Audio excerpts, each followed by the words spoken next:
สบายดีทุกคนมื้อนี้นี่แหละหันสิพามาเฮ็ดแนบสลีกินเนาะบ่ได้กินโด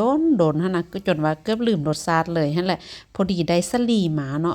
สลีนี่ได้มาอยู่5กิโล1กิโลหั่นประมาณอยู่6โลเนาะ6โลนี่ประมาณอยู่220บาทหั่นน่ะหัวนึงนี่เฉลี่ยอยู่ประมาณหัวละ2โลหั่นน่ะ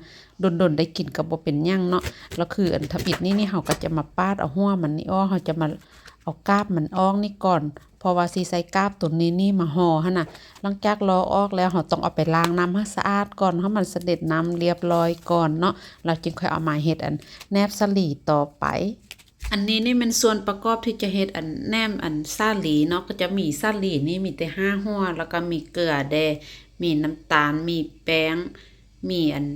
กะทิเนาะแล้วก็ที่สำคัญที่คาดบ่ได้ก็มันกาบมันเนาะกาบสลีนี่แหละเอามาใส่คือหลังจากนั้นเราก็จะเอาสลีหั่นไปซอยเนาะพยายามซอยให้ใดหั่นแหละเนาะบ่ให้มันใหญ่หลายแล้วก็บ่ให้มันเข้าลึกหลายหั่นน่ะมันสิหยาบแล้วก็แข็งเนาะหลังจากซอยแล้วหมดแล้วเราก็จะ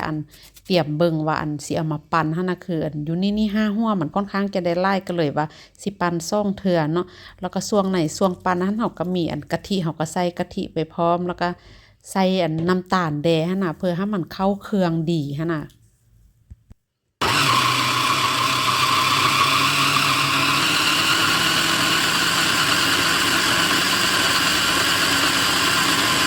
ซาลีตัวนี้นี่เป็นซาลีพันธุ์นะมันจะเป็นน้ำนิดนึงบ่คือกับซาลีข้าวเหนียวบานเฮาได้เนาะเวลาเฮ็ดนี่เฮาต้องได้ใส่แป้ง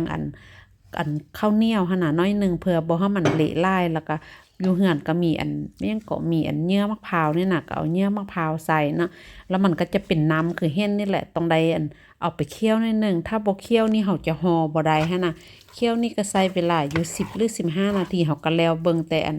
ตามว่ามันนำมันออกไปไล่แล้วหรือบ่เนาะบัดนั้นเฮาจึงค่อยพอหั่น